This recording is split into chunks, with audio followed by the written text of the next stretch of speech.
Good afternoon. Good afternoon, ma'am. Good afternoon, ma'am. Good afternoon.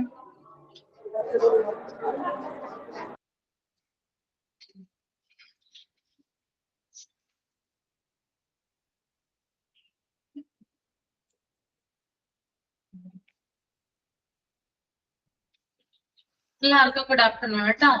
ഭക്ഷണമൊക്കെ കഴിച്ചു എല്ലാവരും? കഴിച്ചു.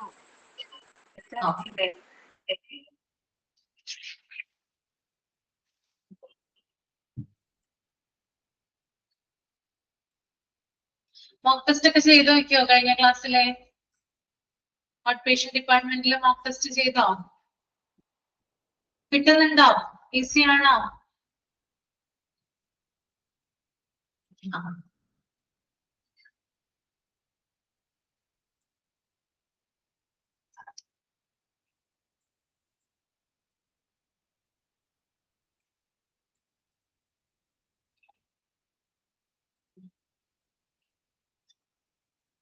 ഓക്കെ, കഴിഞ്ഞ ക്ലാസ്സിൽ നമ്മൾ എവിടെ വരെയാണ് പറഞ്ഞു നിർത്തിയത്? Fifth point. General problem. അഞ്ചാമത്തെ പോയിന്റ് പറഞ്ഞോ? ഓക്കെ, അപ്പൊ ഈ ആറാമത്തെ പോയിന്റ് തുടങ്ങി സ്റ്റാർട്ട് ചെയ്യണം അല്ലെ?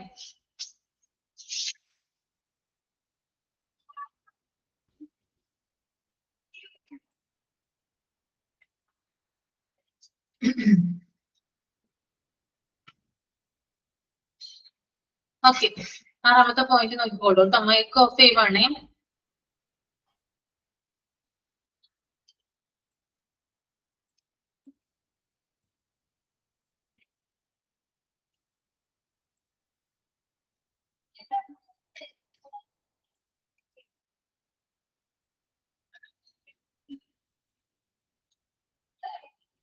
ആറാമത്തെ പോയിന്റ് നോക്കിക്കോളൂ. Fragmentation of care, poor communication and inadequate understanding of their demands. Okay, അതായത് നല്ല രീതിയിലല്ലാത്ത പരിചരണം, അതുപോലെ തന്നെ മോശമായിട്ടുള്ള ആശയവിനിമയം, അതായത് ബാഡ് ആയിട്ടുള്ള കമ്മ്യൂണിക്കേഷൻ, പുവർ കമ്മ്യൂണിക്കേഷൻ, പിന്നെ പേഷ്യന്റിന്റെ ആവശ്യങ്ങൾ ശരിയായ രീതിയിൽ മനസ്സിലാക്കാതിരിക്കുക. ഇതൊക്കെ OPDയുടെ ജനറൽ പ്രോബ്ലം ആണ്. അതായത് പേഷ്യൻസ് വരുമ്പോൾ നല്ല രീതിയിലല്ലാതെ ഉള്ള കെയർ കൊടുക്കുക, അതായത് നല്ലൊരു കെയർ കൊടുക്കാതിരിക്കുക. ഓക്കെ, അവരെ നമ്മള് ട്രീറ്റ് ചെയ്യുന്നത് മുതൽ ഇപ്പൊ അഡ്മിറ്റ് ആകുന്ന പേഷ്യൻസ്, അതുപോലെ തന്നെ OPയിലേക്ക് വരുന്ന പേഷ്യൻസ് കൺസൾട്ടേഷൻ ആയിട്ട്, ഈ രണ്ടു കൂട്ടരാണെങ്കിലും എന്ത് ചെയ്തിരിക്കണം, നമ്മൾ നല്ല രീതിയിൽ കെയർ കൊടുത്തിരിക്കണം അല്ലെ? എന്നാൽ മാത്രമാണ് പേഷ്യന്റിന് സാറ്റിസ്ഫാക്ഷൻ കിട്ടുക. അപ്പോ പല സ്ഥലത്തും എന്ത് നൽകപ്പെടാറില്ല, ഇത്തരത്തിലുള്ള കെയർ പേഷ്യന്റിന് കിട്ടാറില്ല. അതുകൊണ്ട് തന്നെ അത് OPDയുടെ ഒരു ജനറൽ പ്രോബ്ലം ആയിട്ടാണ് കണക്ക് കൂട്ടുന്നത് കേട്ടോ. പിന്നെ അതുപോലെ തന്നെ പുവർ കമ്മ്യൂണിക്കേഷൻ, വേണ്ട രീതിയിൽ പേഷ്യന്റിനോട് കമ്മ്യൂണിക്കേറ്റ് ചെയ്യാതിരിക്കുക, ആശയവിനിമയം നടത്താതിരിക്കുക, സംസാരിക്കാതിരിക്കുക. ഓക്കെ, ഇപ്പൊ പേഷ്യന്റ് വരുമ്പോൾ അവർക്ക് പല ആവശ്യങ്ങൾ ഉണ്ടെങ്കിൽ അത് ചോദിച്ചു മനസ്സിലാക്കിയാണ് ചെയ്തു കൊടുക്കേണ്ടത്. അതിനു പകരം മിണ്ടാതിരിക്കുകയോ അല്ലെങ്കിൽ അവരെന്തെങ്കിലും പറയുമ്പോൾ എന്താ പറയാ കേൾക്കാത്ത പാതി നടത്തുകയോ അങ്ങനെയൊക്കെ ചെയ്യില്ലേ? അതായത് കേട്ടിട്ടും അത് എന്താണ് മൈൻഡ് ചെയ്യാതിരിക്കുക, അതൊക്കെ ഇതായിട്ടാണ് വരുന്നത്, പുവർ കമ്മ്യൂണിക്കേഷന്റെ ഭാഗമായിട്ടാണ് വരുന്നത്. then അതുപോലെ തന്നെ അവരുടെ ആവശ്യങ്ങള് വേണ്ട രീതിയിൽ മനസ്സിലാക്കാതിരിക്കുക. പേഷ്യന്റിന്റെ ഹിയറിംഗ്, അതായത് പേഷ്യന്റ് പറയുന്ന കാര്യങ്ങൾക്ക് ചെവി കൊടുക്കാതിരിക്കുക. ഓക്കെ, അവര് പറയുന്ന കാര്യങ്ങൾ ക്ഷമയോടെ കേൾക്കാതിരിക്കുക. ഇതൊക്കെ എന്താണ് OPDയുടെ ജനറൽ പ്രോബ്ലമിൽ വരുന്ന കാര്യങ്ങളാണ് കേട്ടോ. then ഏഴാമത്തെ point, an organizational structure geared to traditional preference and needs of the providers. അതായത് മുമ്പുണ്ടായിരുന്ന അതേ രീതിയിൽ തന്നെ ഹോസ്പിറ്റലിൽ കൊണ്ടുപോകുക എന്നുള്ളതാണ്. ട്രഡീഷണൽ രീതിയിൽ തന്നെ ഉള്ള ഒരു മാനേജ്മെന്റ് സിസ്റ്റം, എന്താ പറയാ, അതായത് കാലാനുസൃതമായിട്ടുള്ള മാറ്റങ്ങളൊന്നും കൊണ്ടുവരാതെ മുമ്പുണ്ടായിരുന്ന പോലെ തന്നെ പ്രവർത്തിക്കുക എന്നുള്ളത്. അപ്പൊ നമുക്കറിയാം ഓരോ ഹോസ്പിറ്റലിലും ഇപ്പൊ നമ്മൾ ചെല്ലുമ്പോൾ എന്താ പറയാ കമ്പ്യൂട്ടറിലാണ് എല്ലാ കാര്യങ്ങളും ചെയ്യുന്നത് അല്ലെ? സിസ്റ്റത്തിലല്ലേ ഒട്ടുമിക്ക കാര്യങ്ങളും ചെയ്യുന്നേ? ആണോ? സിസ്റ്റത്തിലാണ് അല്ലെ. അപ്പൊ കാലത്തിനനുസരിച്ച് എന്ത് വേണം, മാറ്റം വരുത്തണം അല്ലെ.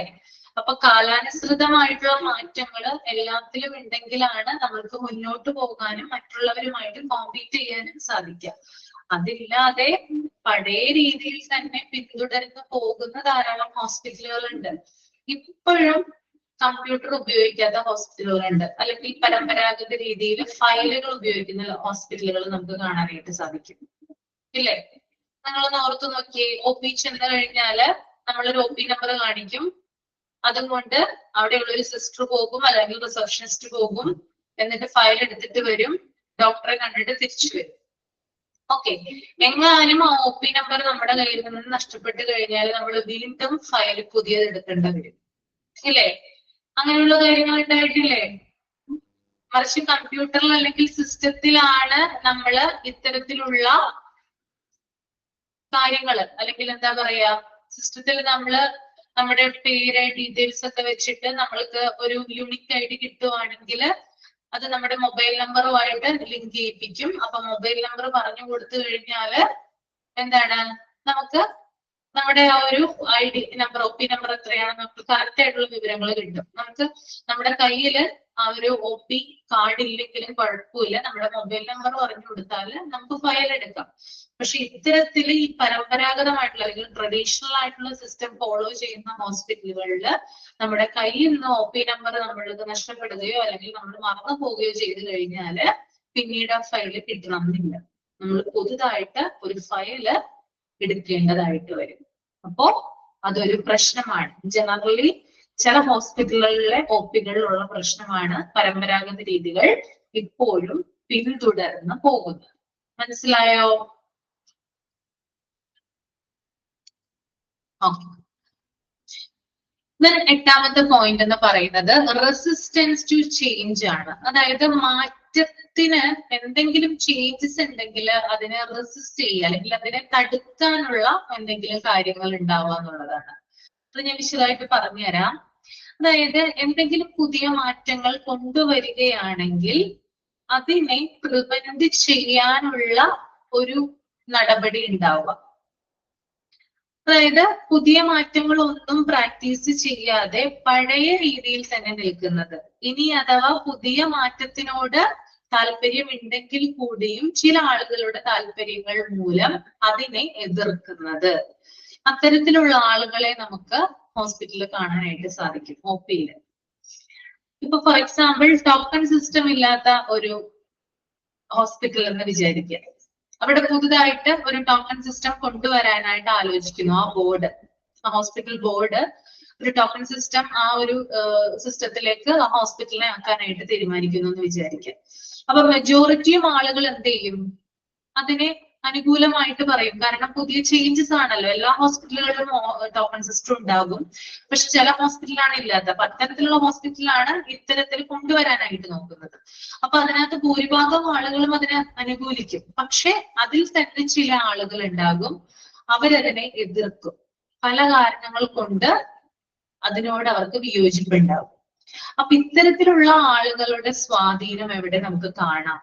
ഒ പിയിൽ നമുക്ക് കാണാനായിട്ട് സാധിക്കും. അവിടെ വർക്ക് ചെയ്യുന്ന ചിലപ്പോൾ മാനേജ്മെന്റ്, ഇപ്പൊ ഇത് തന്നെ ആകണം എന്നില്ല. ഞാൻ എക്സാമ്പിൾ പറഞ്ഞാണ് ടോക്കൺ സിസ്റ്റത്തിന്റെ. ഇത്തരത്തിൽ കുറേയധികം കാര്യങ്ങളുണ്ട് ഹോസ്പിറ്റലിൽ. അപ്പോ അതിൽ തന്നെ, അതായത് ഹോസ്പിറ്റൽ ബോർഡിന്റെ ഉള്ളിൽ തന്നെയുള്ള ആളുകളിൽ പലതരത്തിലുള്ള വ്യത്യാസങ്ങളും പലതരത്തിലുള്ള അഭിപ്രായങ്ങളും ഉണ്ടാകാം. അപ്പോ മാറ്റത്തിനോട് പ്രതികരിക്കാത്ത ചില ആളുകളുടെ ഒരു പ്രസൻസ് ഒ പി ഡിയിൽ പ്രശ്നമായിട്ട് വരാറുണ്ട്. ക്ലിയർ ആണോ? ഓക്കെ. നെക്സ്റ്റ് സ്പെസിഫിക് പ്രോബ്ലംസ് നിങ്ങളൊന്ന് റീഡ് ചെയ്തോളൂ കേട്ടോ. റീഡ് ചെയ്തിട്ട് ഒന്ന് തമ്പ് ചെയ്യുക, നന്നായിട്ട് വായിക്കുക. അതിനുശേഷം ഞാൻ പറഞ്ഞുതരാം.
ഓക്കെ, കഴിഞ്ഞു.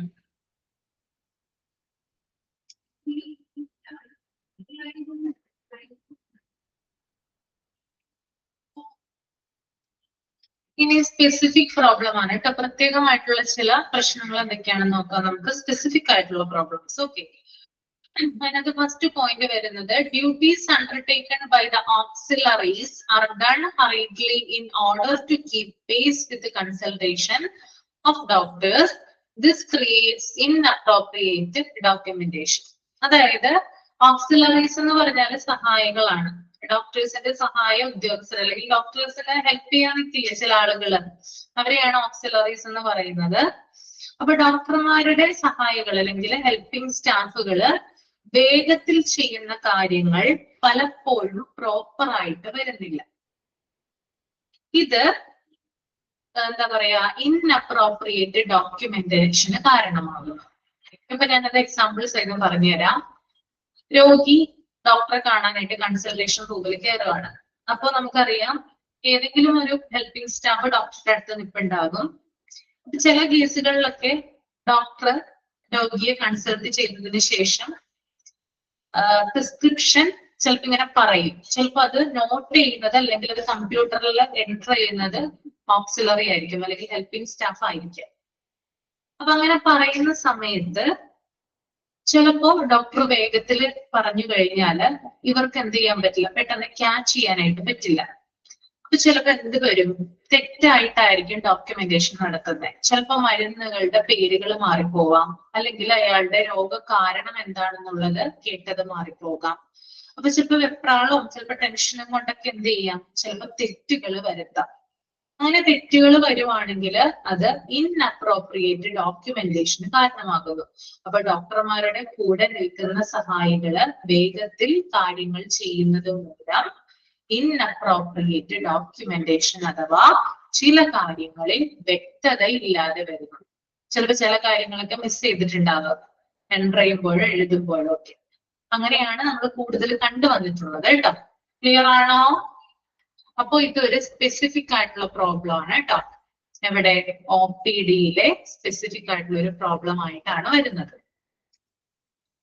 രണ്ടാമത്തെ പോയിന്റ് എന്ന് പറയുന്നത് auxiliary staff sometimes misbehave with the patients.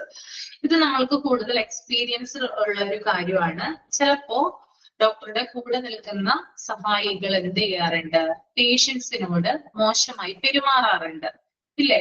ചിലപ്പോ നമ്മൾ ഓർക്കും ഡോക്ടേഴ്സിനേക്കാളും ഭയങ്കരമായിട്ടുള്ള ഗമയും അഹങ്കാരവും ഒക്കെയാണ് ചിലപ്പോ അവർക്ക് ഉണ്ടാവുക. ആണോ? കണ്ടിട്ടില്ലേ ചിലവരെ? ഡോക്ടേഴ്സിനേക്കാളും വലിയ ആളുകൾ എന്ന രീതിയിലാണ് എന്ത് ചെയ്യുന്നത്, അവര് നമ്മളോട് പെരുമാറുക. ഓക്കെ, ചിലപ്പോ നമ്മൾ എന്തെങ്കിലും ചോദിക്കുമ്പോൾ നമ്മൾ ചിലപ്പോ മാന്യമായിട്ടായിരിക്കും ചോദിക്കുന്നത്, പക്ഷെ അവർ പെട്ടെന്ന് ചൂടാകും, ദേഷ്യപ്പെടും, അല്ലെ? അപ്പൊ നമ്മൾ വിചാരിക്കും ഇവരെന്താണ് ഇങ്ങനെ പെരുമാറുന്നത്, ഇവർക്ക് എന്താണ് ഇത്ര ഗൗരവം എന്നൊക്കെ നമ്മൾ വിചാരിക്കും. പക്ഷെ ഡോക്ടർ ഭയങ്കര സിമ്പിൾ ആയിരിക്കും. അപ്പൊ അത്തരത്തില് ചില സ്റ്റാഫ്, എല്ലാ സ്റ്റാഫുകളെ അല്ലട്ടോ ഞാൻ പറയുന്നേ, ഞാൻ ഈ പറയുന്നതൊക്കെ സ്പെസിഫിക് ആണ്. നമുക്ക് ചില സ്ഥലത്ത് മാത്രമേ കാണാൻ പറ്റുള്ളൂ. ജനറൽ ആയിട്ടുള്ള പ്രോബ്ലംസ് ആണ് നമ്മൾ നേരത്തെ ഡിസ്കസ് ചെയ്തത്. അപ്പൊ നിങ്ങളുടെ മനസ്സിൽ അത് രണ്ടും ഉണ്ടാകണം കേട്ടോ.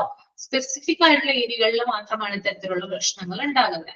അപ്പൊ ഈ ഓക്സിലറി സ്റ്റാഫ് എന്ത് ചെയ്യുന്നുണ്ട്, ചില സമയത്തെങ്കിലും രോഗികളോട് മോശമായിട്ട് പെരുമാറുന്നത് ഒരു സ്പെസിഫിക് ആയിട്ടുള്ള പ്രോബ്ലം ആയിട്ട് നമുക്ക് എടുത്ത് പറയാവുന്നതാണ്.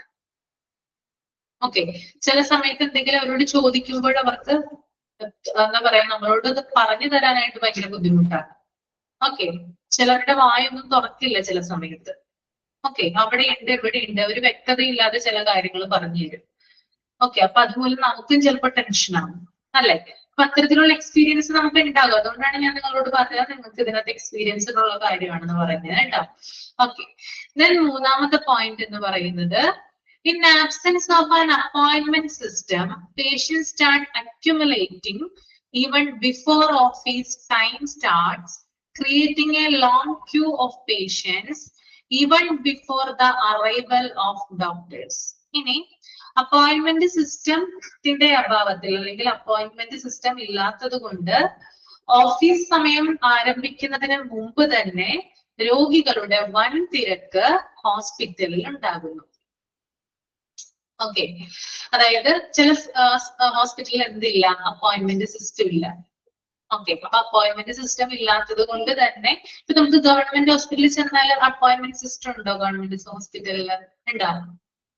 ഗവൺമെന്റ് ഹോസ്പിറ്റലാണ് ഏറ്റവും സ്യൂട്ടബിൾ ആയിട്ട് പറയാനായിട്ട് പറ്റുന്നത്. അതാണ് ഞാൻ എപ്പോഴും ഈ ഗവൺമെന്റ് ഹോസ്പിറ്റലിലെ കാര്യം പറയുന്നത്. അവിടെ അപ്പോയിന്റ്മെന്റ് സിസ്റ്റം നമുക്ക് കാണാൻ പറ്റില്ല, അല്ലെ? അപ്പൊ അതുകൊണ്ട് തന്നെ അതിന്റെ ആബ്സെൻസിൽ അവിടെ എപ്പോഴാണ് OP സ്റ്റാർട്ട് ചെയ്യുന്നതിന് അതിന് തൊട്ട് മുമ്പായിട്ട് അല്ലെങ്കിൽ അതിന് കുറെ നേരം മുമ്പ് തന്നെ രോഗികളുടെ വൻ തിരക്ക് നമുക്ക് കാണാനായിട്ട് സാധിക്കും. ഡോക്ടർ വരുന്നതിന് മുമ്പ് തന്നെ രോഗികൾ അവിടെ എത്തുന്നു, അല്ലെ? നമ്മൾ 6ഉം 7ഉം 8ഉം മണിക്കൊക്കെ അവിടെ ചെന്ന് കഴിഞ്ഞാല് കുറെ അധികം രോഗികളെ കാണാൻ പറ്റും. ഒരു നീണ്ട ക്യൂ നമുക്ക് അവിടെ കാണാനായിട്ട് സാധിക്കും. ഓക്കെ, അത് അപ്പോയിന്റ്മെന്റ് സിസ്റ്റം ഇല്ലാത്തത് കൊണ്ടാണ്.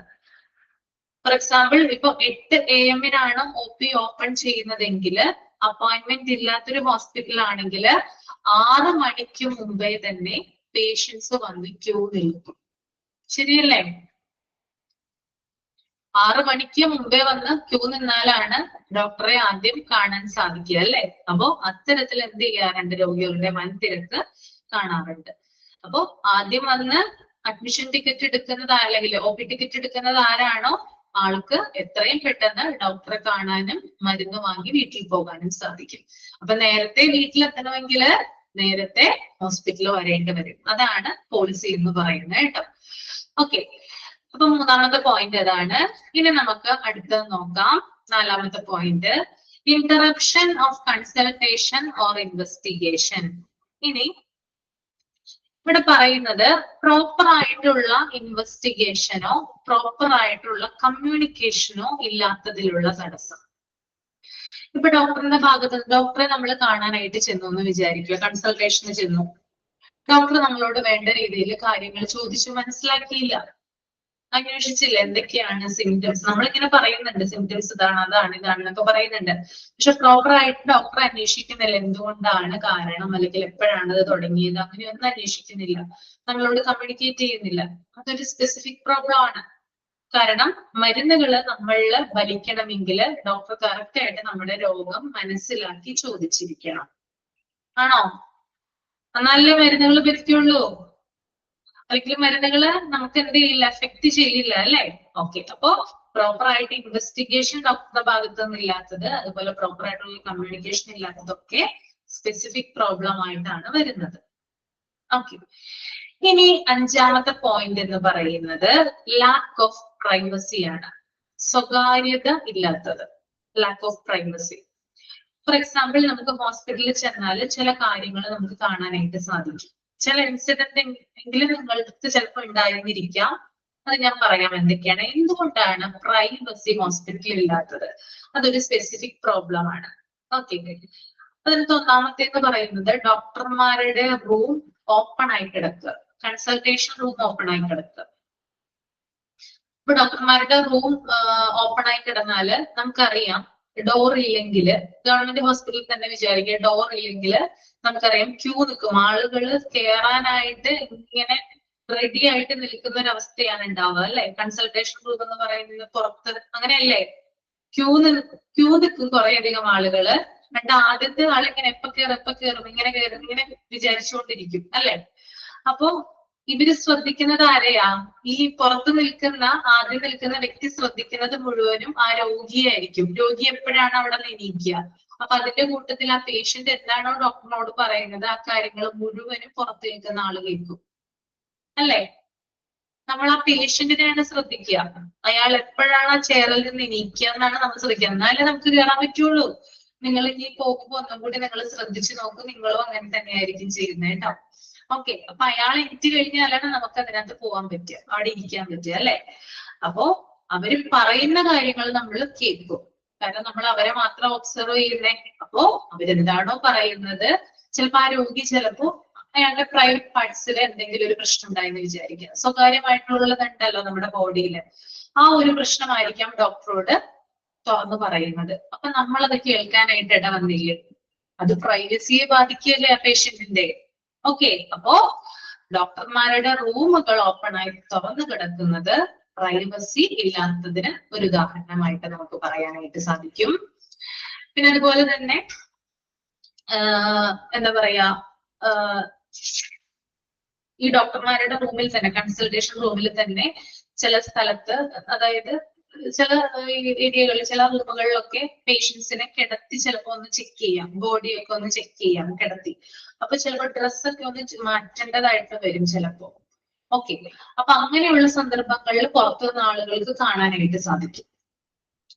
പിന്നെ അതുപോലെ തന്നെ സ്കാൻ ചെയ്യുന്ന സ്ഥലങ്ങളൊക്കെ പ്രൈവസി കിട്ടാതിരിക്കുക.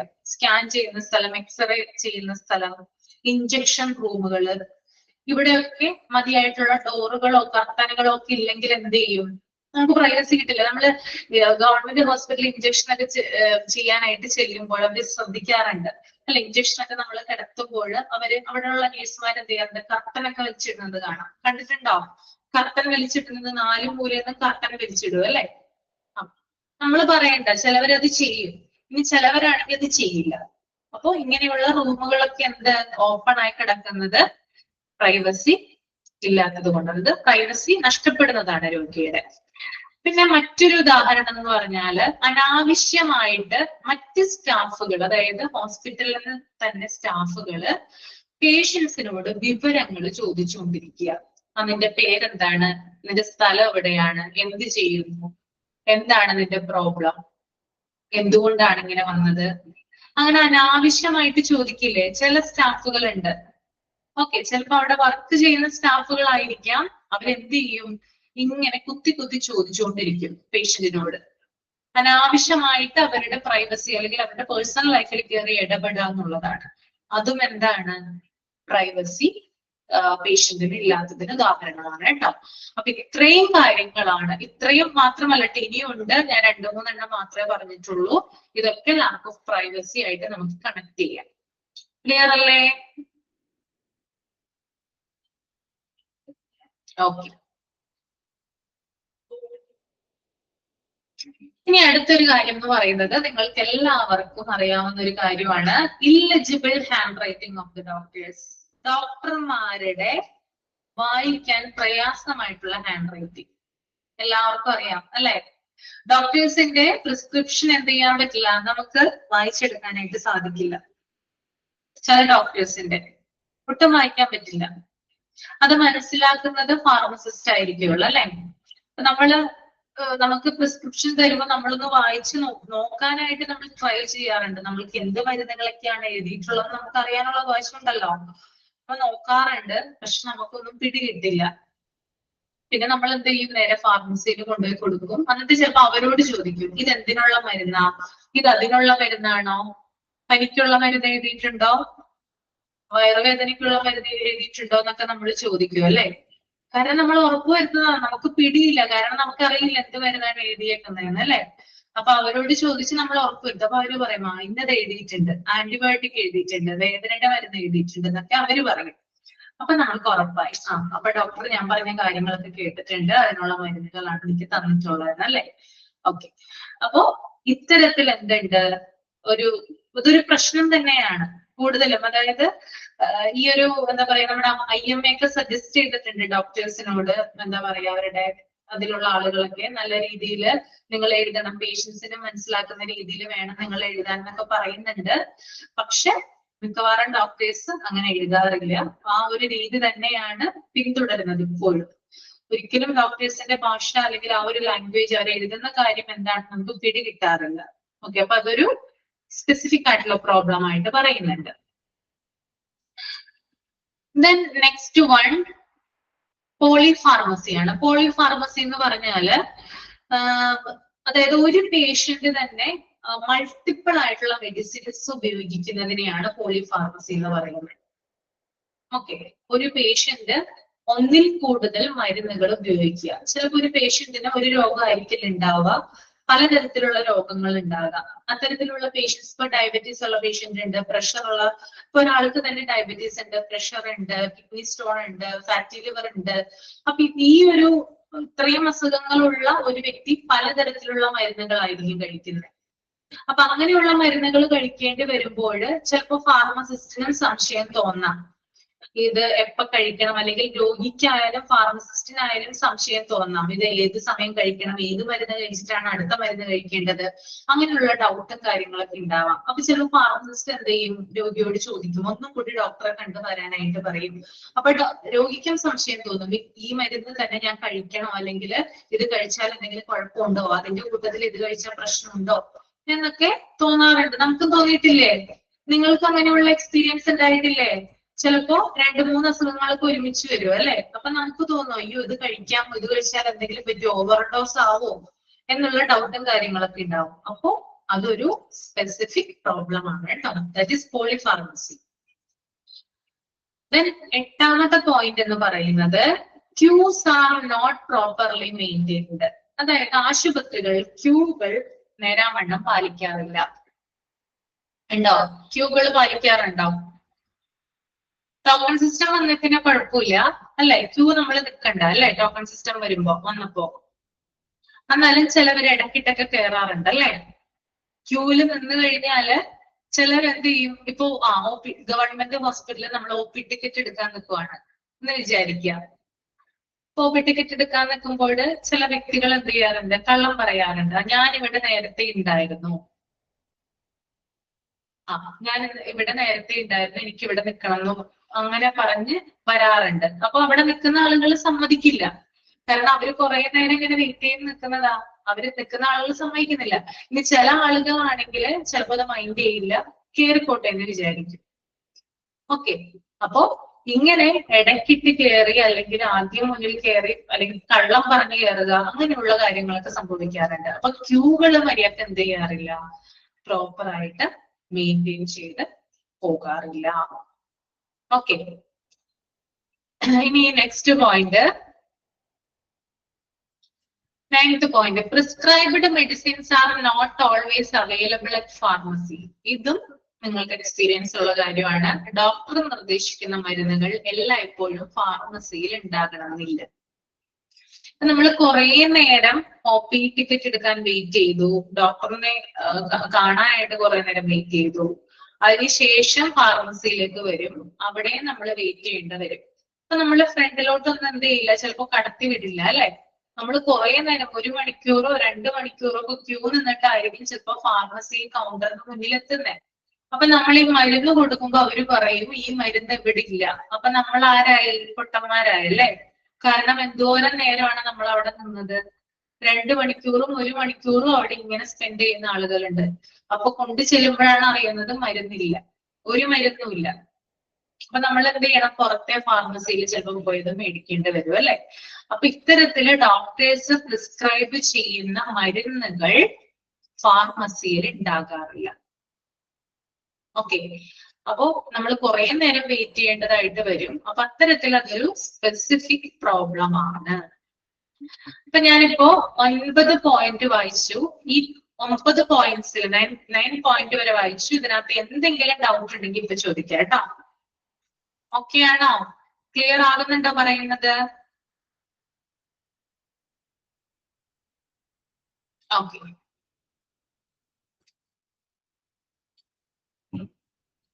ഒരു സെക്കൻഡ്.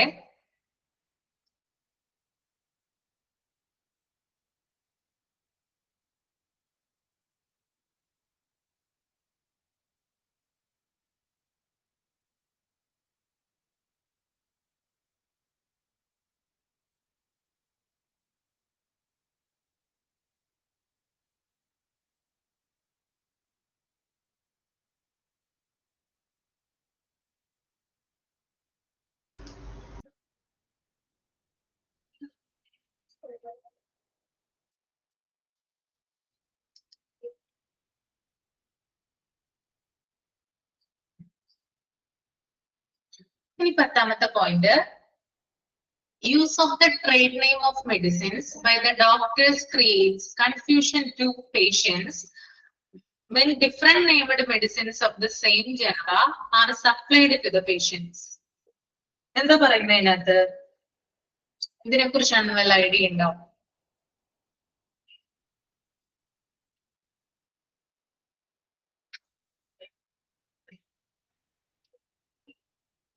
മെഡിസിനെ കുറിച്ചിട്ടാണ് അല്ലെ?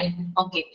ഇവിടെ പറയുന്നുണ്ട്, use of the trade name of medicines by the doctors creates confusion to patients when different named medicines of the same genre are supplied to the patient.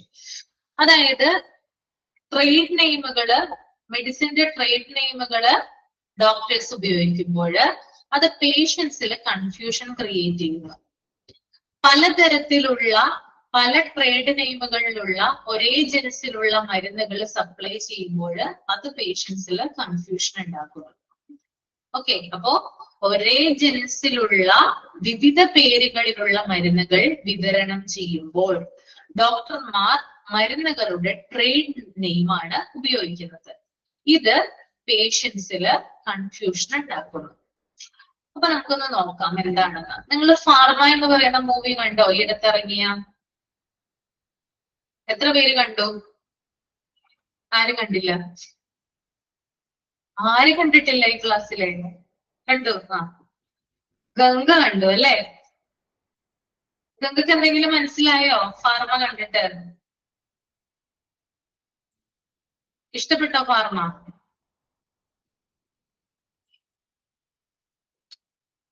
കാണേണ്ട സിനിമയാണല്ലേ? അപ്പൊ കാണാത്തവരുണ്ടെങ്കിൽ അത് കാണാനായിട്ടൊന്ന് ശ്രമിക്കാം കേട്ടോ. ഓക്കെ, അത് കാണണം. ഹോസ്പിറ്റലുമായി ബന്ധപ്പെട്ട് പ്രവർത്തിക്കുന്നവർ കാണേണ്ട ഒരു സിനിമയാണ് ഫാർമ. ഓക്കെ, അപ്പൊ ഞാൻ പറയാം. അതായത് നമുക്കറിയാം, ഈ മരുന്നുകള് കണ്ടുപിടിക്കുന്നത് അല്ലെങ്കിൽ മരുന്നുകളുടെ റിസർച്ച്, അതിന്റെ എന്താ പറയാ, അതിന്റെ ഒരു കണ്ടുപിടുത്തമൊക്കെ നടക്കുന്നത് കുറെ വർഷങ്ങൾ എടുത്തിട്ടാണ് അല്ലെ? ഒരു ഫാർമസ്യൂട്ടിക്കൽ കമ്പനി കുറേയധികം വർഷങ്ങൾ എടുത്തും അതുപോലെ തന്നെ കുറേയധികം മണി സ്പെൻഡ് ചെയ്തിട്ടുമാണ് ഒരു മരുന്ന് കണ്ടുപിടിക്കുന്നത്.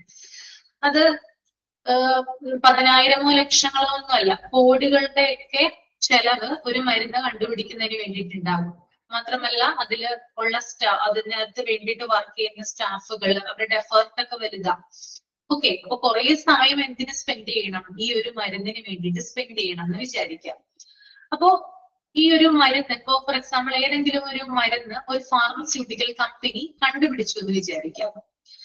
അങ്ങനെ മരുന്ന് കണ്ടുപിടിച്ചു കഴിയുമ്പോൾ ആ മരുന്ന് ആളുകളിലേക്ക് എത്തുന്നതിന് വേണ്ടിയിട്ട് നമുക്കറിയാലോ ഇത് സപ്ലൈ ചെയ്യണം.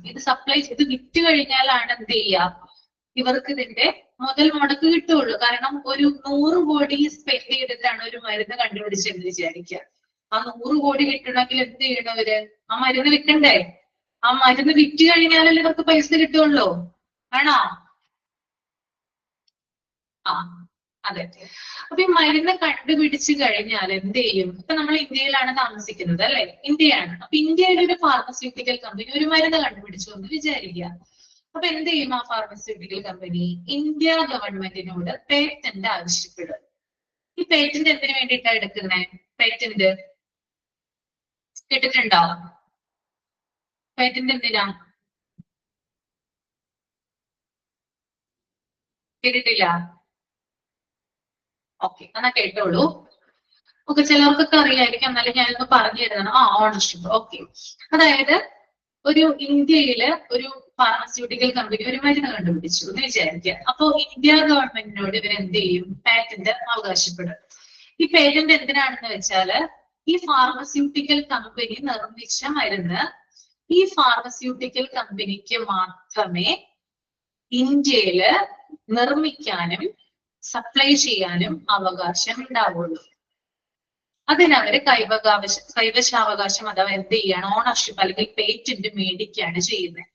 കാരണം 100 കോടിയാണ് ഇവർക്ക് ഈ മരുന്നിന് വേണ്ടി ചെലവായിട്ടുള്ളതെങ്കിൽ ആ 100 കോടിയും ഇവർക്ക് തിരിച്ചു കിട്ടണമെങ്കിൽ എന്ത് ചെയ്യണം? മറ്റൊരു കമ്പനിയും ഇത് പ്രൊഡ്യൂസ് ചെയ്യുകയോ സപ്ലൈ ചെയ്യുകയോ ചെയ്യാൻ പാടില്ല. മനസ്സിലായോ? ക്ലിയർ ആണോ? ഓക്കെ, അപ്പൊ ഒരു ഫാർമസ്യൂട്ടിക്കൽ കമ്പനി ഒരു മരുന്ന് കണ്ടുപിടിച്ചാല് ഗവൺമെന്റിനോട് പേറ്റന്റ് ആവശ്യപ്പെടുന്നു. പേറ്റന്റ് ചിലപ്പോ 20 വർഷത്തേക്കോ അല്ലെങ്കിൽ ഇത്ര വർഷത്തേക്ക് സ്വാഭാവികമായിട്ട് 20 വർഷത്തേക്കൊക്കെയാണ് വരുന്നത്. അപ്പൊ 20 വർഷത്തേക്ക് എന്ത് അവകാശപ്പെടും? പേറ്റന്റ് അവകാശപ്പെടും. അതിനനുസരിച്ച് പേറ്റന്റ് ഗവൺമെന്റ് കൊടുക്കും. അപ്പോ അതിനനുസരിച്ചിട്ട് ഈ ഫാർമസ്യൂട്ടിക്കൽ കമ്പനി മാത്രം ആ മരുന്ന് പ്രൊഡ്യൂസ് ചെയ്യുകയും വിൽക്കുകയും ചെയ്യുള്ളൂ. വേറെ ഒരു ഫാർമസ്യൂട്ടിക്കൽ കമ്പനിയും എന്ത് ചെയ്യില്ല, ഇതുമായി ബന്ധപ്പെട്ടുള്ള കാര്യങ്ങളൊന്നും തന്നെ ചെയ്യില്ല. ഓക്കെ, അങ്ങനെ 20 വർഷത്തേക്കാണ് പേറ്റന്റ് മേടിക്കുന്നതെങ്കിൽ ആ 20 വർഷം കൊണ്ട് 100 കോടിയും അതിന്റെ ഇരട്ടിയും ഇവർക്ക് കിട്ടും. കേട്ടോ, അതിനാണ് ഇവർ അവകാശപ്പെടുന്നത്. മനസ്സിലായെന്ന് വിചാരിക്കുന്നു. അപ്പോ ഇവർ ഈ മരുന്നുകളൊക്കെ ഇങ്ങനെ വിറ്റു ആളുകളൊക്കെ വാങ്ങിക്കുന്നു, നല്ല രീതിയിലുള്ള അഭിപ്രായങ്ങളും കാര്യങ്ങളൊക്കെയാണ് ഉള്ളത്. ഇനി 20 വർഷം കഴിഞ്ഞു. 20 വർഷം കഴിഞ്ഞാൽ സ്വാഭാവികമായിട്ട് എന്ത് ചെയ്യും? പേറ്റന്റ് ക്യാൻസൽ ആവും. അത് ക്യാൻസൽ ആയി കഴിയുമ്പോൾ മറ്റു ഫാർമസ്യൂട്ടിക്കൽ കമ്പനികൾക്ക് ഈ മരുന്ന് നിർമ്മിക്കാനും സപ്ലൈ ചെയ്യാനും അവകാശം വരും. മനസ്സിലായോ? ഞാൻ പറയുന്ന ഓരോ കാര്യങ്ങളും ശ്രദ്ധിക്കുക കേട്ടോ. ഓക്കെ, ഇനി അപ്പോ ഈ മരുന്ന്, അതായത് ഇപ്പൊ ഫോർ എക്സാമ്പിൾ പാരസെറ്റാമോൾ എന്ന് പറയുന്ന ഒരു മരുന്നാണ് ഈ ഒരു കമ്പനി കണ്ടുപിടിച്ചതെന്ന് വിചാരിക്കുക. എക്സാമ്പിൾ പറയുന്നതാണ് കേട്ടോ. പാരസെറ്റാമോൾ എന്ന് പറയുന്ന മരുന്ന്, ഓക്കെ, നമ്മൾക്ക് ഗവൺമെന്റ് ഹോസ്പിറ്റലിൽ നിന്നൊക്കെ കിട്ടുന്ന മരുന്നില്ലേ, ഒരു വെള്ള സ്ട്രിപ്പിലെ വെള്ള കളറിലെ വട്ട ഗുളിക കണ്ടിട്ടുണ്ടല്ലോ, അതാണ് ഈ കമ്പനി കണ്ടുപിടിച്ചതെന്ന് വിചാരിക്കുക. അപ്പൊ ഇത് മാത്രമാണ് എന്ത് ചെയ്യുക? 20 വർഷത്തേക്ക് പ്രൊഡ്യൂസ് ചെയ്യുകയും വിൽക്കുകയും ചെയ്യുക. അപ്പൊ 20 വർഷം കഴിഞ്ഞു കഴിഞ്ഞാൽ മറ്റ് ഫാർമസ്യൂട്ടിക്കൽ കമ്പനിക്ക് ഇതേ സെയിം കമ്പോണന്റ് അഥവാ എലമെന്റ് ഉപയോഗിച്ച് എന്ത് ചെയ്യാം? മരുന്ന് നിർമ്മിക്കാം. പക്ഷെ അവര് നിർമ്മിക്കുന്ന ആ ഒരു മരുന്നിന് ചിലപ്പോ ഇതേ സ്ട്രക്ചർ ആയിരിക്കണം എന്നില്ല, ഇതേ കളർ ആയിരിക്കണം എന്നില്ല, അതേ പാറ്റേൺ ആയിരിക്കണം എന്നില്ല, വ്യത്യാസം വരും. പക്ഷെ മരുന്ന് ഒന്ന് തന്നെയാണ്. നമ്മൾ ചില സമയത്ത് നമ്മൾ മെഡിക്കൽ ഷോപ്പിൽ പോകുമ്പോൾ ഡോക്ടർ നമ്മൾ എഴുതി തരുന്ന മരുന്ന് പ്രിസ്ക്രിപ്ഷൻ കൊടുക്കുമ്പോൾ അവര് പറയും ഈ മരുന്ന് ഇവിടെ ഇല്ല, കമ്പനി വ്യത്യാസമാണെന്ന് പറയും. അപ്പൊ എന്ത് ചെയ്യില്ല, നമ്മള് ചിലപ്പോ മരുന്ന് വാങ്ങിക്കാതെ തിരിച്ചു പോരും അല്ലെ? കാരണം അത് നമ്മുടെ വിചാരം എന്താണ്? അത് വേറെയാണെന്നാണ്. ഓക്കെ, ഡോളോ ആൻഡ് പാരസെറ്റാമോൾ ഇവിടെ ഒരാൾ കമന്റ് ചെയ്തിട്ടുണ്ട്. അപ്പൊ പാരസെറ്റാമോൾ എന്ന് പറയുന്ന സെയിം എലമെന്റ്, ആ ഒരു കണ്ടന്റ് എടുത്തിട്ട് ഡോളോ എന്ന് പറയുന്ന ആ ഒരു മരുന്ന് ഉണ്ടാക്കിയെന്ന് വിചാരിക്കുക. അപ്പൊ എന്താണ്? 2 ട്രേഡ് നെയിമാണ് അവിടെ വന്നിരിക്കുന്നത് അല്ലെ? അതായത് ഡോളോ, അതുപോലെ തന്നെ പല മരുന്നുകളുണ്ട്. ഇപ്പൊ കൊളസ്ട്രോളിന്റെ ഗുളിക തന്നെ, ഓക്കെ, അതിന്റെ ജനറിക് നെയിം എന്ന് പറയുന്നത്, ജനറിക് നെയിം എന്നും ട്രേഡ് നെയിം എന്നും പറയൂട്ടെ. ജനറിക് നെയിം എന്ന് പറഞ്ഞാല് അതായത് ആദ്യമായിട്ട് പ്രൊഡ്യൂസ് ചെയ്യുന്ന മരുന്ന്, അതായത് എലമെന്റ് ഫസ്റ്റ് കണ്ടുപിടിക്കുന്ന എലമെന്റ് ആണ്. അതാണ് ജനറിക് മെഡിസിൻ എന്ന് പറയുന്നത്. ഇപ്പൊ നമുക്ക് ഗവൺമെന്റ് ഹോസ്പിറ്റലിൽ നിന്ന് കിട്ടുന്ന പനിയുടെ ഫീവറിന്റെ ഗുളിക എന്ന് പറയുന്നത്, പാരസെറ്റാമോൾ എന്ന് പറയുന്ന ആ വെള്ള കളറിലുള്ള ഒരു ഗുളിക എന്ന് പറയുന്നത് ജനറിക് മെഡിസിനിൽ വരുന്നതാണ്. ഡോളോ എന്ന് പറയുന്നത് ട്രേഡ് നെയിമായി, കാരണം മറ്റൊരു ഫാർമസ്യൂട്ടിക്കൽ കമ്പനി നിർമ്മിച്ച് പുറത്തിറക്കിയ മരുന്നാണത്. ഇപ്പൊ കൊളസ്ട്രോളിന്റെ മരുന്നിലേക്ക് വരാം. കൊളസ്ട്രോളിന്റെ ജനറിക് മെഡിസിൻ എന്ന് പറയുന്നത്, കൊളസ്ട്രോളിന്റെ ടാബ്ലറ്റിന്റെ ജനറിക് മെഡിസിൻ എന്ന് പറയുന്നത് റൊസാസ്റ്റിൻ ആണ്. ഓക്കെ, റൊസാസ്റ്റിൻ എന്ന് പറയുന്നത് നമുക്ക് ഹോസ്പിറ്റലിൽ നിന്ന് കിട്ടുന്ന ഗുളികയാണ്. പക്ഷെ റോസ്റ്റിൻ 10, റോസുവാസ് 10 എന്നൊക്കെ പറയുന്നത് കൊളസ്ട്രോളിന്റെ മറ്റു മരുന്നുകളാണ്. ഇത് മറ്റു ഫാർമസ്യൂട്ടിക്കൽ കമ്പനീസ് പ്രൊഡ്യൂസ് ചെയ്യുന്ന മരുന്നുകളാണ്. അപ്പോ ട്രേഡ് നെയിമിലുള്ള മരുന്നുകളുണ്ട്, ജനറിക് നെയിമിലുള്ള മരുന്നുകളുണ്ട്. അപ്പൊ ജനറിക് നെയിമിൽ ഉപയോഗിക്കുന്ന സെയിം എലമെന്റ് ആണ് എന്തിൽ ഉപയോഗിക്കുന്നത്? ട്രേഡ് നെയിമിലുള്ള മെഡിസിനിൽ ഉപയോഗിക്കുന്നത്. പക്ഷെ ഫാർമസ്യൂട്ടിക്കൽ കമ്പനിക്ക് വ്യത്യാസം ഉണ്ടാകും, അവരുടെ പാറ്റേണിൽ വ്യത്യാസം ഉണ്ടാവും, കളറിൽ വ്യത്യാസം ഉണ്ടാവും, സ്ട്രക്ചറിൽ വ്യത്യാസം ഉണ്ടാവും.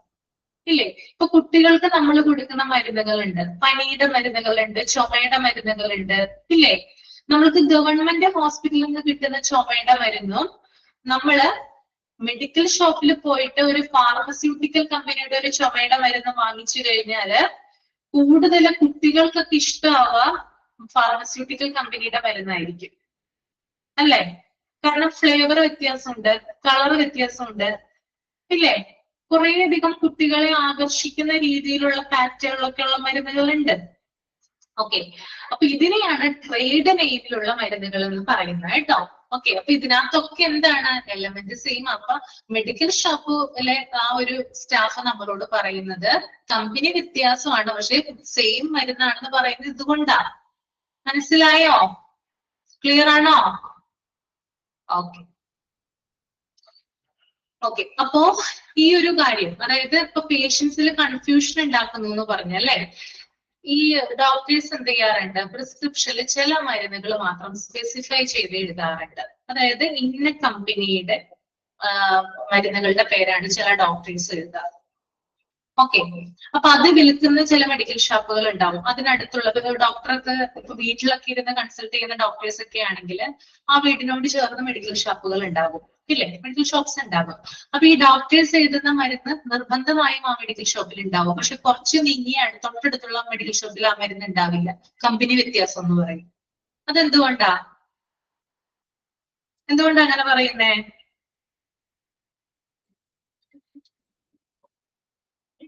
ചില റെപ്രസെന്റേറ്റീവ് വരും അല്ലെ? നമ്മൾ ഫാർമ എന്ന് പറയുന്ന ആ സീരീസിൽ കാണുന്നത് പോലെ ചില റെപ്രസെന്റേറ്റീവ് വരും അല്ലെ ഡോക്ടേഴ്സിന്റെ അടുത്ത്, അവരുടെ മരുന്ന് വിൽക്കാനായിട്ട് പറയൂ അല്ലെ? ഇല്ലേ, അങ്ങനെ പറയാറില്ലേ? അങ്ങനെയൊന്നും അറിയില്ലേ നിങ്ങൾക്ക്? അറിയാം. അപ്പോ ഡോക്ടർ എന്ത് ചെയ്യും? അവർക്ക് ഫേവറബിൾ ആയിട്ടുള്ള മരുന്നുകൾ ഡോക്ടറിന് വരുന്ന പേഷ്യൻസിന് എഴുതി കൊടുക്കും.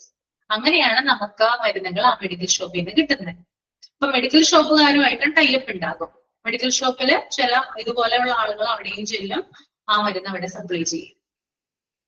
ഓക്കെ, അപ്പോ ഇത്തരത്തില് പേഷ്യന്റ് ഡോക്ടറെ അടുത്ത് ചെല്ലുമ്പോൾ ഡോക്ടർ കൊടുക്കുന്ന പ്രിസ്ക്രിപ്ഷനുമായിട്ട് മെഡിക്കൽ ഷോപ്പിൽ ചെല്ലുമ്പോൾ ഈ ഒരു മരുന്ന് മേടിക്കുന്ന സമയത്ത് ഈ ഒരു പേഷ്യന്റിന് കുറച്ചെങ്കിലും ബോധം ഉണ്ടെങ്കിൽ ചിലപ്പോൾ ആലോചിക്കാം, ഈ മരുന്ന് തന്നെയല്ലേ ഗവൺമെന്റ് ഹോസ്പിറ്റലിൽ കിട്ടുന്നത്.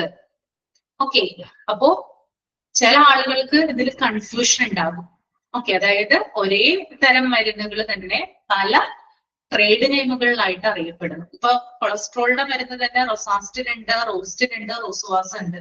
ഏത് മേടിക്കണം എന്നുള്ളൊരു കൺഫ്യൂഷൻ ചിലപ്പോ പേഷ്യന്റിന് വന്നേക്കാം. അതുകൊണ്ടാണ് ഡോക്ടർമാരെ ട്രേഡ് നെയിം ഉപയോഗിക്കുന്നത് ഈ ഒരു പേഷ്യന്റിന് കൺഫ്യൂഷൻ സൃഷ്ടിക്കുന്നത്. ക്ലിയർ ആണോ? ഓക്കെ,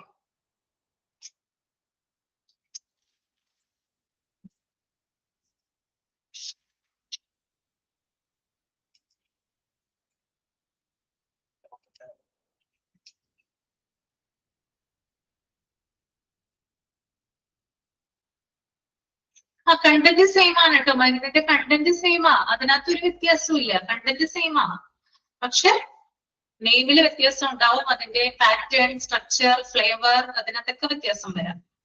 ഓക്കെ, കളർ, അതിലൊക്കെ വ്യത്യാസം വരാം കേട്ടോ. അതിനകത്ത് ഉപയോഗിച്ചിരിക്കുന്ന എലമെന്റ് അഥവാ കണ്ടന്റ് സെയിം ആണ്. ജനറിക് മെഡിസിനിൽ എന്ത് കണ്ടന്റ് ആണ് ഉപയോഗിച്ചിരിക്കുന്നത് അത് തന്നെയാണ് മറ്റു മരുന്നുകളിൽ ഉപയോഗിച്ചിരിക്കുന്നത്. ഓക്കെ, പക്ഷെ നമ്മൾ മിക്കവാറും വാങ്ങിക്കാറില്ല അല്ലെ കമ്പനി വ്യത്യാസം എന്ന് പറയുമ്പോ. ഉണ്ടോ? നിങ്ങൾ വാങ്ങിക്കാറുണ്ടോ? കമ്പനി വ്യത്യാസം എന്ന് പറയുമ്പോ വാങ്ങിക്കാറുണ്ടോ?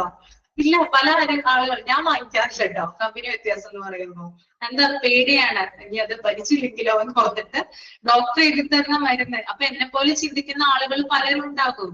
ആ മരുന്ന് തന്നെ വേണമെന്ന് നിർബന്ധം പിടിക്കുന്ന ആളുകൾ ഉണ്ടാവും. പക്ഷെ നിങ്ങൾ ഓർക്കുക, അതിന്റെ കണ്ടന്റ് സെയിം ആണ് കേട്ടോ. ഓക്കെ, ഇനി നെക്സ്റ്റ് 11ാമത്തെ പോയിന്റ് ആണ്, no clear advice about when, how long to take the medicine for patients. പിന്നെ അതുപോലെ തന്നെ മറ്റൊരു പോയിന്റ് എന്ന് പറയുന്നത് എപ്പോഴൊക്കെയാണ് മരുന്ന് കഴിക്കേണ്ടത്. അതായത് ഡോക്ടറുടെ ഭാഗത്ത് നിന്ന് അല്ലെങ്കിൽ ഒരു ക്ലിയർ അഡ്വൈസ് കിട്ടുന്നില്ല എത്ര കാലം പേഷ്യന്റ് മരുന്ന് കഴിക്കണം എന്നുള്ളത്. ഓക്കെ, അതായത് എപ്പോഴാണ്, എങ്ങനെയാണ്, ഏത് സമയത്താണ്, അതൊക്കെ അതായത് ഒരു എന്താ പറയാ, ഇപ്പോ ഫോർ എക്സാമ്പിൾ പറയുവാണെങ്കിൽ ഒരു പേഷ്യന്റ് കൊളസ്ട്രോളിന്റെ ഇഷ്യൂ ആയിട്ട് ചെന്നു എന്ന് വിചാരിക്കുക. അപ്പോ സാധാരണയായിട്ട് ഡോക്ടേഴ്സ് എന്ത് ചെയ്യും, ബ്ലഡ് ചെക്ക് ചെയ്യാൻ പറഞ്ഞിട്ട് വരാൻ പറയും അല്ലെ. അങ്ങനെ ബ്ലഡ് ചെക്ക് ചെയ്തിട്ട് ചെല്ലുമ്പോൾ കൊളസ്ട്രോൾ ഹൈ ആണ്. അപ്പൊ നമ്മൾ സാധാരണ എന്ത് ചെയ്യും, ഡോക്ടേഴ്സ് കൊളസ്ട്രോളിന്റെ ടാബ്ലറ്റ് എഴുതും. അപ്പൊ 1 മാസത്തേക്ക് കഴിച്ചിട്ട് വീണ്ടും ചെക്ക് ചെയ്തിട്ട് ചെല്ലാനായിട്ട് പറയും. അങ്ങനെ പറയുമ്പോൾ 1 മാസം കറക്റ്റ് ആയിട്ട് മരുന്ന് വാങ്ങിച്ചിട്ട് പോയി കഴിക്കും. 1 മാസം കഴിഞ്ഞ് എന്ത് ചെയ്യില്ല, ചിലപ്പോ ബ്ലഡ് ടെസ്റ്റ് ചെയ്തിട്ട് ഡോക്ടറെ കാണിക്കില്ല. എന്ത് ചെയ്യും, വീണ്ടും ഈ മരുന്ന് ഇങ്ങനെ കഴിച്ചുകൊണ്ടിരിക്കും. ഇല്ലേ? അങ്ങനെ ചെയ്യുന്ന ആളുകളില്ലേ? നിങ്ങളൊന്ന് ആലോചിച്ച് നോക്കിയേ. ചിലവർ അങ്ങനെ ചെയ്യാറുണ്ട്. കാരണം ഡോക്ടറിന്റെ അടുത്ത് പോണമല്ലോ, പൈസ കൊടുക്കണമല്ലോ, വീണ്ടും മരുന്ന് വാങ്ങിക്കണമല്ലോ. അതെന്തിനാ അതിനൊക്കെ നിൽക്കുന്നേ? ഈ മരുന്ന് തന്നെ വീണ്ടും വീണ്ടും കഴിച്ചാൽ മതിയില്ലേ? അങ്ങനെ ചിന്തിക്കുന്ന ആളുകളുണ്ട്. അപ്പൊ എത്ര കാലം മരുന്ന് കഴിക്കണം എന്നുള്ളൊരു ക്ലിയർ അഡ്വൈസ് ഇല്ല. ഇപ്പൊ ഡോക്ടർ പറയും നിങ്ങൾ 1 മാസം കഴിഞ്ഞിട്ട് വന്നാൽ മതി എന്ന് പറയാം. അപ്പൊ പറയാന്നാ പറയാം. അല്ലാണ്ട് അവർ ഇത്ര കാലം അത് കഴിക്കണമെന്നോ എന്ന് നിർത്തണമെന്നോ അങ്ങനെയൊന്നും പറയില്ല. അതിന് നമ്മൾ ഡോക്ടറെ കൺസൾട്ട് തന്നെ ചെയ്യണം. അപ്പൊ ഇതൊരു സ്പെസിഫിക് ആയിട്ടുള്ള പ്രോബ്ലം ആണ്. ചിലവരെങ്കിലും ചിലപ്പോൾ ചെയ്യാറുള്ള ഒരു കാര്യമാണ് ഈ ഒരു മരുന്നുകള് ദീർഘനാളത്തേക്ക് കഴിക്കുന്നത്. ഓക്കെ. ഇനി 12ാമത്തെ point, sometimes wrong medicines are given by the pharmacist. ഇനി ചില സമയത്ത് എന്ത് ചെയ്യാറുണ്ട്, തെറ്റായ മരുന്നുകള് ഫാർമസിസ്റ്റ് രോഗികൾക്ക് കൊടുക്കാറുണ്ട്. ഉണ്ടോ? കൊടുക്കാറുണ്ടോ? അങ്ങനെ എന്തെങ്കിലും അനുഭവം ഉണ്ടായിട്ടുണ്ടോ ആർക്കെങ്കിലും? ആ, ഉണ്ട്. അതായത് അവരുടെ ശ്രദ്ധക്കുറവ് മൂലം എന്ത് ചെയ്യാം, തെറ്റായിട്ടുള്ള മരുന്നുകള് ഈ ഒരു രോഗിക്ക് കൊടുക്കാം. അതും ഒരു സ്പെസിഫിക് ആയിട്ടുള്ള പ്രോബ്ലം ആയിട്ടാണ് വരുന്നത്. ഓക്കെ. പിന്നെ അതുപോലെ തന്നെ ചില സമയത്ത് ഫാർമസിസ്റ്റ് മരുന്ന് എടുത്തുകൊണ്ട് വരും, രോഗിക്ക് കൈമാറാൻ സമയം അല്ലെങ്കിൽ രോഗിയുടെ കൈകളിലേക്ക് അത് എത്തുന്നതിന് മുമ്പായിട്ട് അവർ എന്ത് ചെയ്യും, ചിലപ്പോൾ തിരിച്ചറിയും ഈ മരുന്നല്ല കൊടുക്കേണ്ടത്. അങ്ങനെ അവർ കൈ വലിച്ചിട്ട് ആ മരുന്ന് രോഗി മേടിക്കാനായിട്ട് പോകുമ്പോൾ പെട്ടെന്ന് അവർ കൈ വലിച്ചിട്ട് ആ മരുന്ന് വീണ്ടും കൊണ്ടുവച്ചിട്ട് കറക്റ്റ് മരുന്ന് എടുത്തുകൊണ്ട് വരും. അതൊക്കെ ഇതുമായി ബന്ധപ്പെട്ട കാര്യങ്ങളാണ്. കൊടുത്തു പോയാൽ കഴിഞ്ഞു. കാരണം തെറ്റായിട്ടുള്ള മരുന്നുകളൊക്കെ കഴിച്ച് ചിലപ്പോൾ രോഗിക്ക് വേറെ അസ്വസ്ഥതകളൊക്കെ ഉണ്ടായാലും പിന്നെ അത് വലിയ പ്രശ്നമാകും. അപ്പോ ഈ ഒരു ടെൻഡൻസി ഉണ്ടാവാറുണ്ട് ഹോസ്പിറ്റലിൽ കേട്ടോ. Then 13ാമത്തെ point, insufficient and uncleaned toilets. അതായത് വൃത്തിയില്ലാത്ത ടോയ്ലറ്റുകൾ. അത് ഹോസ്പിറ്റലിന്റെ ഒരു സ്പെസിഫിക് പ്രോബ്ലം ആയിട്ടാണ്, ഈ ഒപിയുടെ ഒരു സ്പെസിഫിക് പ്രോബ്ലം ആയിട്ടാണ് പറയുന്നത്. അതായത് നമ്മൾ ചെല്ലുമ്പോൾ അറിയാം, ഇപ്പോ ഗവൺമെന്റ് ഹോസ്പിറ്റലൊക്കെ ആണെങ്കിൽ അറിയാം, പലതിലും വൃത്തി ഉണ്ടാവില്ല അല്ലെ, വേണ്ട വിധം. അവിടെ ജോലിക്കാരും കാര്യങ്ങളൊക്കെ ഉണ്ടെങ്കിലും അവർ എന്ത് ചെയ്യില്ല, പ്രോപ്പർ ആയിട്ട് ക്ലീൻ ഒന്നും ചെയ്തിട്ടുണ്ടാവില്ല. ഇനി ക്ലീൻ ചെയ്തിട്ടുണ്ടെങ്കിൽ തന്നെ പലതരത്തിലുള്ള ആളുകൾ വന്ന് എന്ത് ചെയ്തിട്ടുണ്ടാകും, അത് വൃത്തികേടാക്കിയിട്ടുണ്ടാവും അല്ലെ.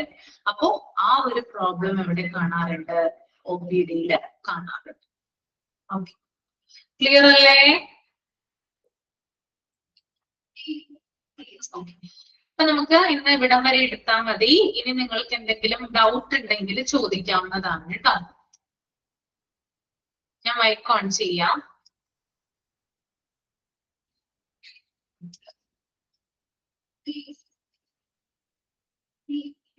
ഒന്ന് വായിച്ചു നോക്കിക്കോളൂ കേട്ടോ. എന്തെങ്കിലും കിട്ടാത്തതായിട്ടുണ്ടെങ്കിൽ ഒന്ന് പറയാം. ഒന്ന് വായിച്ചു നോക്കിക്കോളൂ. എടുത്ത അത്രയും ഭാഗം ഒന്ന് റീഡ് ചെയ്യൂ.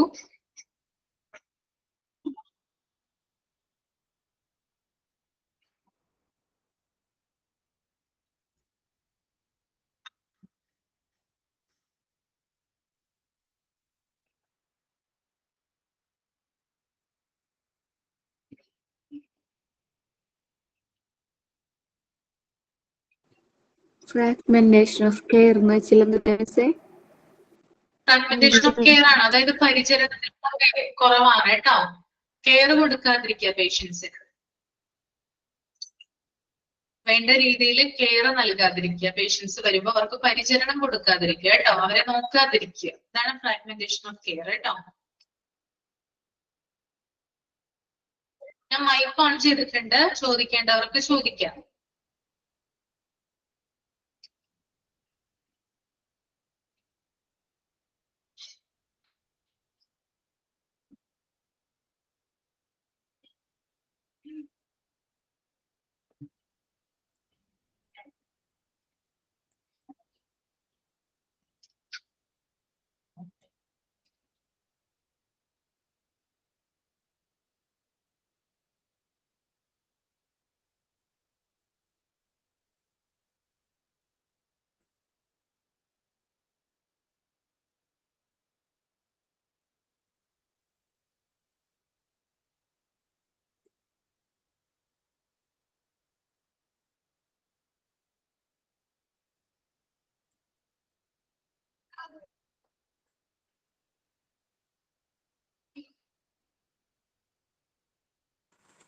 മാം പോളിഫാർമസി ഒന്ന് പറയാമോ?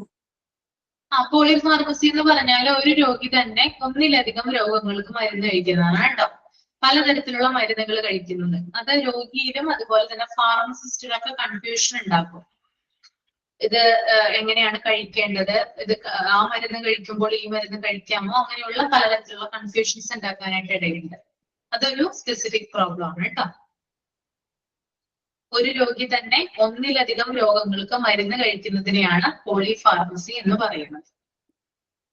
ഓക്കെ, ഫോർത്ത് പോയിന്റ് പറയാമോ? ഫോർത്ത് പോയിന്റ് എന്ന് പറഞ്ഞാല് ഡോക്ടറെ കൺസൾട്ട് ചെയ്യുന്ന സമയത്ത് ഡോക്ടേഴ്സ് ശരിയായി അന്വേഷിക്കാതിരിക്കുക. രോഗലക്ഷണങ്ങൾ എന്താണ്, അല്ലെങ്കിൽ പ്രോപ്പർ ആയിട്ട് രോഗിയുമായിട്ട് കമ്മ്യൂണിക്കേഷൻ ചെയ്യാതിരിക്കുക. അതൊരു സ്പെസിഫിക് പ്രോബ്ലം ആണ്.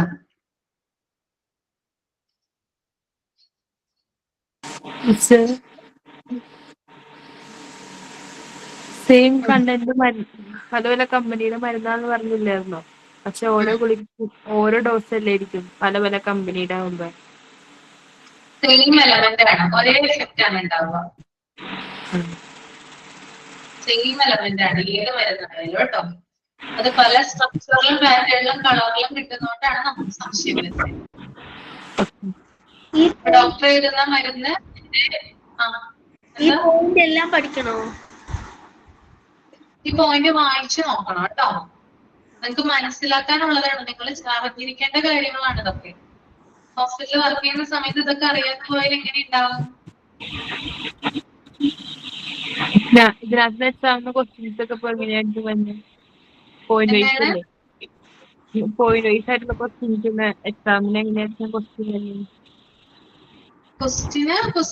നിങ്ങൾക്ക് എങ്ങനെയാണ് ഇപ്പൊ മോക്ക് ടെസ്റ്റ് കിട്ടുന്നത് അതുപോലെ തന്നെയായിരിക്കും ക്വസ്റ്റ്യൻ വരുന്നത്.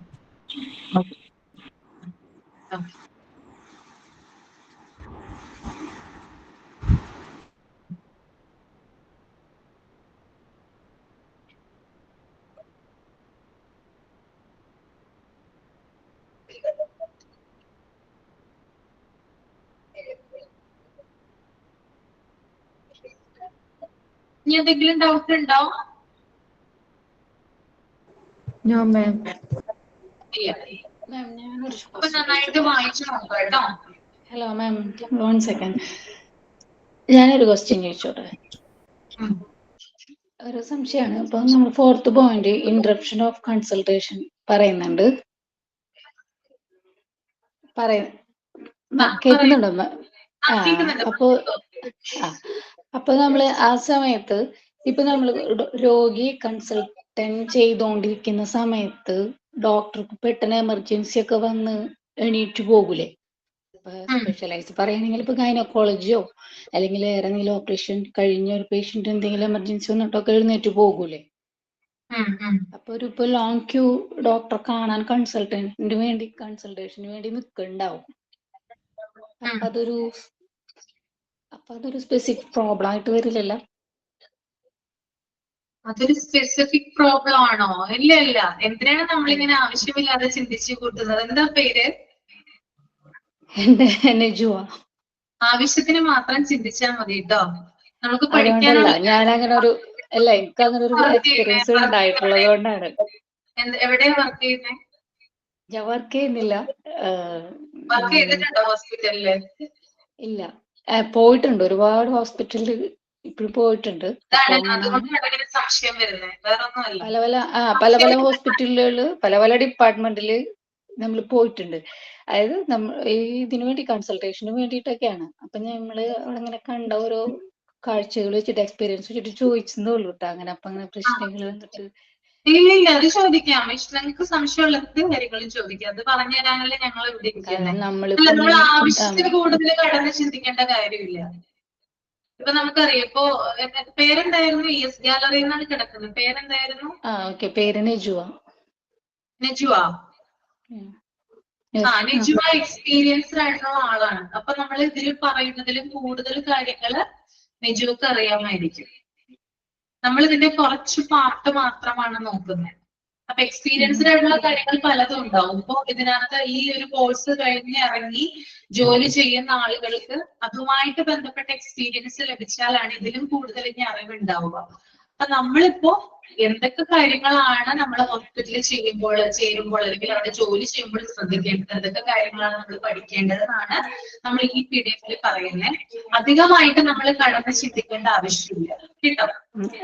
ഓക്കെ. ഞാനിപ്പോ ഒരു പേഷ്യന്റ് എന്ന നിലയിൽ എൻ്റെ ഒരു എക്സ്പീരിയൻസ് ആണ് ഞാൻ പറഞ്ഞത്. ഇനിയിപ്പോ ആസ് എ വർക്കർ ആയിട്ട് ജോലി ചെയ്യുമ്പോൾ നമ്മൾക്ക് അത് വേറൊരു എക്സ്പീരിയൻസ് ആയിട്ടല്ലേ മാറുന്നത്.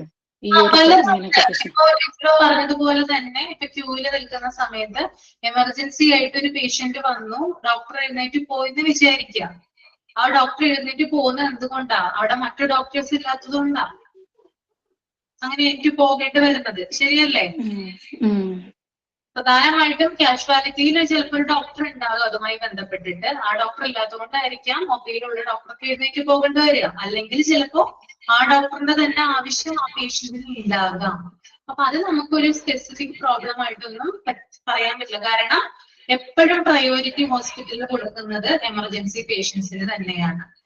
അത് കഴിഞ്ഞിട്ടാണ് OP-യിലുള്ള പേഷ്യൻസിന് ഇമ്പോർട്ടൻസ് കൊടുക്കുക. എമർജൻസി വന്നു കഴിഞ്ഞാൽ ഒരാളെ ആക്സിഡന്റ് ആയിട്ട് കൊണ്ടുവന്നു, അയാളെ നോക്കാതെ പനിയുള്ള ഒരു രോഗിയെ നമ്മൾ ഒരിക്കലും എന്ത് ചെയ്യില്ല, നോക്കിയിരിക്കില്ല. അപ്പോ പ്രയോറിറ്റി ഉണ്ട് ഹോസ്പിറ്റലില്. ആ പ്രയോറിറ്റി എന്ന് പറയുന്നത് ഹോസ്പിറ്റലിന്റെ പ്രോട്ടോകോൾ ആണ്. അതനുസരിച്ചാണ് ഹോസ്പിറ്റലിൽ പ്രവർത്തിക്കുന്നത്. അതുകൊണ്ട് അതൊരു സ്പെസിഫിക് പ്രോബ്ലം ആയിട്ട് നമുക്ക് പറയാനായിട്ട് പറ്റില്ല കേട്ടോ.